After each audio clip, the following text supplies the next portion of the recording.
What is up, dudes? Lady dudes, welcome back to Just Nuts, guys. Today, doing an updated deck profile for Lair of Darkness. So, I've done 2 so far in the last couple months. I have another one here. There hasn't been a ton of cards that really push the deck out, but I do have some different stuff I'm trying to test out. So, I'll show you guys what I'm currently playing with, and it's been pretty good. So, let's get started. You all know the basic stuff. This is the third one. You've probably seen the ones before this. If not, Lair of Darkness is an archetype based around tributing off your opponent's monster to you to get your own effects going. It's all based around the field spell, but we'll see that when we get there. 3 Lilith, obviously. Not really going to change. This card is amazing. The fact that it's a quick effect, it's literally like unhand trappable, which is like the best part about it. And just like Disruption doesn't affect it. I do play 1 Tour Guide, and I play Sangan now instead of Skarm. I was playing Skarm, and I even still thought about playing Skarm, like, and Sangan, but I decided against it. There were a couple things, a couple reasons why. And this could honestly be Skarm, and I might even change it back to Skarm, but like just making what's her face? Making the tour guide, not tour guide. What is her name? Like, Beat Cop. There we go. Jeez, I couldn't remember her name. Beat Cop from the Underworld off of this, and then getting a search afterwards, just for like a hand trap. It's just adding disruption to it. So I kind of valued that disruption more.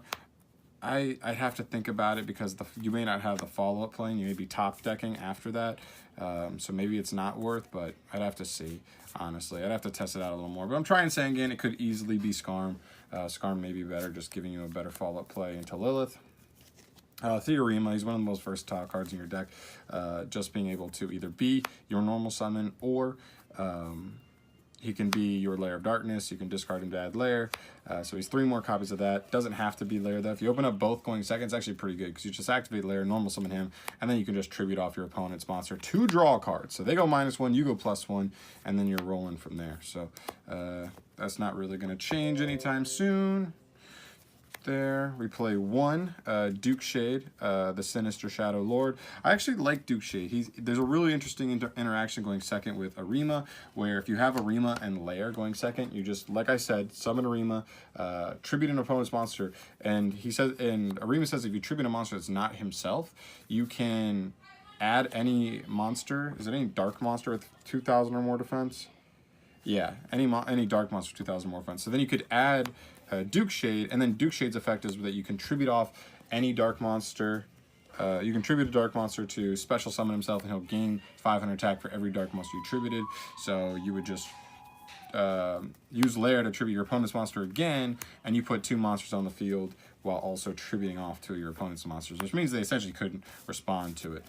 So I really like that, and even going first, if you had Lair, you could like normal.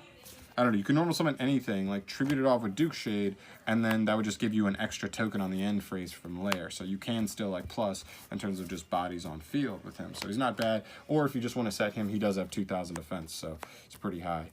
One thing that is changed from last time is I am playing 2 Diabolos now. I think it's just too strong. A 3,000 monster that can't be targeted, like with 2 or 3 back row and maybe a hand trap, is just too strong. Like that board's already like insane without like a kaiju or some way to out this via battle or without targeting.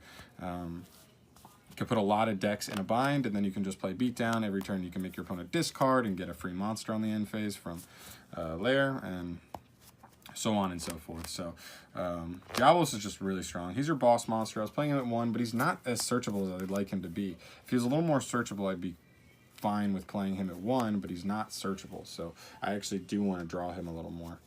As far as the monster traps, just Ash. Nothing crazy there.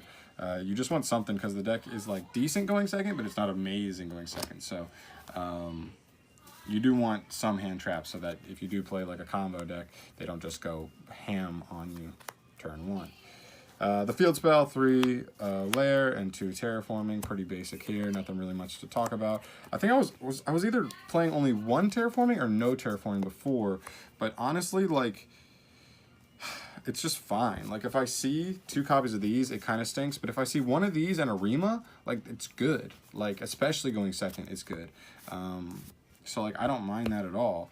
If I draw like 2 or 3 copies of these combined, then it's kind of rough. But with Arima, like, you don't mind, because that's why I love that he's versatile. He can be either your normal summon or the rest. I apologize for this because I know this is not a budget build, but this is just the best draw card you can play. It's way better than Card Demise in this deck. This is not really a Card of Demise deck. You can play a Card Demise variant, but it doesn't make it a Card of Demise deck. I don't like Duality because this version special summons a little more than what makes me feel comfortable with playing Duality, but you can if you want to, if you want that extra draw power. If you want to play Desires, I mean, it's up to you for the budget version, but Desires is like rough just because like Lilith needs to find 3 spells, and if you really need, or 3 traps, and if you really need one of those traps specifically, it's possible Desires is banishing too many of that, of the copies of that, and then you won't be able to get it with Lilith or your trap trick. So that's pretty tough. I do play 2 enemy controllers. This is something new I'm testing out. It's just super versatile. Like, on your opponent's turn, even if they're able to like out your Lair of Darkness, you probably have like 1 or 2 tokens on your field. So you can just tribute off a token you don't need to steal an opponent's monster as disruption. Or if they're just going to try and go to battle phase and like beat you down, just swap them to defense mode.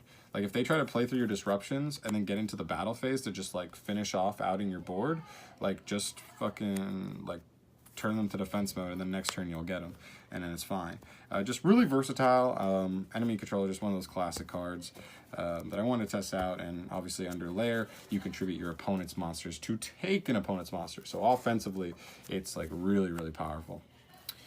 Two cards I feel like you got to play if you're playing Lair. It's too much of an auto win right now in the metagame, and even against any deck it actually can, which is also so nice about this deck specifically, is that Super Poly. If you don't know about Super Poly, it takes any monsters on the board to make your fusions. You just have to discard a card, and it also cannot be responded to. So it cannot be negated, and you can just take 2 of your opponent's monsters, link them in, or fusion them into something you have in your extra deck, and just go from there. So it's just an insane blowout card. And with Lair making the entire field dark, there's literally a fusion monster that takes any 2 dark monsters. So as long as you have a Lair up, this can literally take any 2 monsters from any deck. So I almost would like, if I'm not, even if I'm playing against any deck, a deck that normally wouldn't be affected by this, I still might play it, just because if I can open this and Lair, you can hit it, you can hit any deck. So 2 Super Poly. Then for the traps, we'll move to 3 back to the front. Really good, just your recursion. A lot of times, if your opponent's trying to like mess with your Lilith, you'll tag Lilith out to grab one of these, and then next turn you'll just revive your Lilith. Lilith will be special summoned, so she'll actually be 2,000 attack, and then you just keep going from there. So it's kind of like a grind card that way. I do play 2 Trap Trick. 3 is just overkill in my opinion in this deck specifically, but essentially this is there because Lilith, you pick any 3 traps from your deck with Lilith, and then your opponent randomly picks one for you to set to your field. So because that's random, and I don't want to play some of these traps at 3, I play these as the ancillary ones, as like the super flexible piece, where if I only have 2 copies of one either left in my deck or that I play in my deck, I can put a Trap Trick and 2 of the cards, and then I still can like just get Trap Trick, and Trap Trick can go into the one I want anyway. So it still works going into those cards. So 2 of those. This is supposed to be 2 impermanents. I don't have a second one right now. I'm gonna get one. But this is the other hand trap, and I just like this because it does have versatility with Trap Trick as well as Lilith if I do need to just search that monster gate, because maybe I know my opponent has like a follow-up play. Like, I'm thinking about like Trick Stars. If they use like a Lycoris to bounce Candina back, and I'm thinking about what to search, I'm like, I'm just gonna grab Infinite Impermanence because I really want to shut down that Candina when it comes back out and just stop his engine again from going. You know what I mean? That kind of situation could come up for sure. So 2 of this, and that's it. Just these 2 plus the 3 Ash is the only hand traps I'm playing. Again, not a budget version, but a lot of the more expensive cards are kind of like just I don't know, generic staples that a lot of decks are playing right now. Well, not really extravagance, but the other ones, Imperm, Trap Trick, yeah, some decks like that. So we have 2 Heavy Storm Duster. This is our spell and trap removal. I just feel like there's too many decks right now where this is like insane against, especially going first. You look at like even Orchist and Sally's, not the biggest offenders, but they're going to try and set roars. They're going to try and set some stuff. You can hit the field spell to just stop them from being able to extend if you're going first. And obviously going second is not as good, but it still can be solid.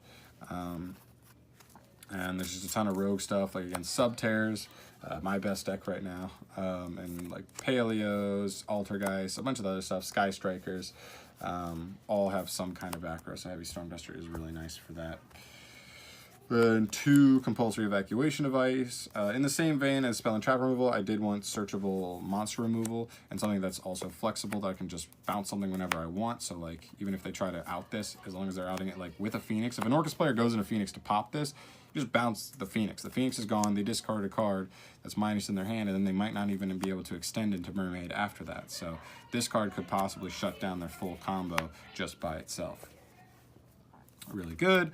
I'm testing out Crackdown. I know it's not searchable off of Lilith or Trap Trick because it's not a normal trap, but it's a really, really good trap. This would probably be the only card from the new set that actually does like particularly seem like it could, you know, be like a support card for this deck, and it's just really strong. Just stealing a monster is really, really good. There, and the last card I play is Solemn Judgment. This is just one more slot. It could be a hand trap, it could be your Judgment, it could be whatever you want. You could play Strike instead of Crackdown if that's a card you like a little more. I don't know, I just had one slot and, you know, Judgment was there, so good enough. So that's it for the main. 40 cards. I unless it's a deck that like has to play more than 40, I usually like to stick near 40. For the extra deck, though, we're going to start off with our Super Poly targets. 2 Violet Chimera. Normally I'd play 3 in a deck where I play Pot of Extravagance, but we'll get to, actually we won't get to it. Lair of Darkness makes everything dark, so like even against Sally's, if I use an Extravagance and banish both of these, as long as I still have a Starving Venom Fusion Dragon in my extra deck, I can still hit them because I make their whole board dark anyway, so I still have 2 materials to take as my fusion materials, so like it doesn't even end up affecting me really like at all. So 2 and 2 is good. For Thunder Dragon specifically, we have Predaplant Dragostapelia, just if they put like a weird board up with like Titan and a Dark, you can still take both of those even though it's not dark. A high ceiling card is Guard Dragon Almarduke. He takes any 3 link monsters, so if you do play a deck and they do try to extend into 3+ link monsters, you can punish them really hard for it. And then they probably definitely just lose right there. But yeah, it's pretty cool. Doesn't usually come up, but you know, you never know. Might as well play it. Why not? 1 Mud Dragon of the Swamp. Again, your field spell makes everything dark, so as long as your opponent puts any two monsters on the field with different types, then you can go into this, and it's essentially just like more copies of all your stuff, so that like you're just pretty much able to resolve Super Poly every time. Then we have a couple links just for like utility purposes. I do have the 1 link spider for if you do get a token off of the field spell. That way you can make like nightmares using like 2 tokens. So just 1 link spider. 2 Beat Cop from the Underworld. This card is the one you're going to make the most, just because going second or just at any point in the duel, if you have Lair and your opponent has a monster, you can just generically make this, as long as you make it with 2 darks, which you probably will, with different names, right? Yep, with different names. Then under Lair of Darkness, you can tribute off your opponent's monster to then either protect this card from destruction or protect Lair of Darkness itself from destruction, and just do that every turn. So that's really nice. It's removal and protection at the same time, which can be really awesome when it comes up. 1 Wee Witch's Apprentice. This is for specific situations. If like B-Cop doesn't do as much, it's a little bit bigger, which could matter. Or if Lair is gone, this will buff all your stuff and not necessarily your opponent's stuff if they're not playing a dark deck. So just another generic kind of card you can make with almost any monster in your deck. I do play 1 Double Bite Dragon. This mostly is for like enemy controller as well as Crackdown. So you can just like steal your opponent's stuff and then just link it into this. If you steal like 2 link monsters, like if on your opponent's turn you use Crackdown to steal link 2, and then on your turn you used enemy controller to take like another link 2, you could literally link right into this guy and he'd literally be what? 2700. He's unaffected by monster effects. He can only be affected by link monster effects, and he can't be destroyed by battle except with a link monster. So like, I don't know, he can be tough to out for certain decks. He's just cool. I mean, honestly, I just love this link monster, so I wanted to put him in here if I could.